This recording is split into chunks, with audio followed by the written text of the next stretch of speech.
Hi. Well, I've been given the task of telling you a little bit about my project today. I've got a few minutes, apparently it doesn't matter how long I take, just to explain in layman's terms what I'm hoping to achieve at the end of the project that I'm currently being funded for. The title of my project is The Role of Local Radio in NGO Activities in War Affected Zones. It already sounds big, doesn't it? Well, it is, and it's morphing out of control, turning into a bigger and longer project as I'm gradually upscaling it at every opportunity. I started in about April, and my aim is to look at radios in the West Bank, so they're going to be my case study for my conflict affected zones, and I'm going to look at how they work with NGOs. Do they work with NGOs?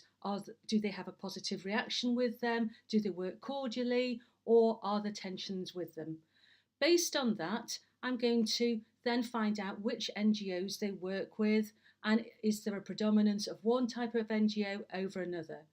And the third stage of this three-stage project is to talk, having talked with the NGOs themselves, is to talk to participants on NGO programs to see if they actually took part in those programs because they heard adverts or awareness campaigns from the radio stations. So, what am I doing? In April, I went to the West Bank and I spoke to 6 of the small and large radio stations within the West Bank. There's 6 of them I'm working with. They're scattered throughout the West Bank. They're not just in Ramallah, the de facto capital of the West Bank, but also in smaller towns throughout the region. I'm gathering data which is related to NGOs that they broadcast on a daily and weekly basis. So this data can be spots or like little adverts, or they can be phone-ins, talk shows, or programs. So I've collated many hours, about 40, 50 hours worth of data at the moment, and I did so over the course of 12 months.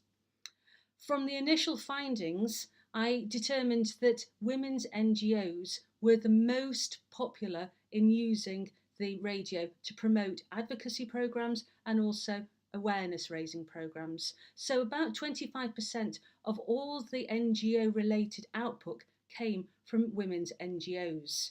I then spent a considerable amount of time with the women's NGOs, chatting with them, working out what more they would need from radios, why they talk to the radios, why it's a particularly good form of media and form of information for women. And now I hope to go and talk to participants on the women's NGOs programs to find out if they indeed thought the radio was particularly relevant to them. That is a quick summary of where I'm up to at the moment, and my next little video will tell you a little bit more about the actual empirical findings.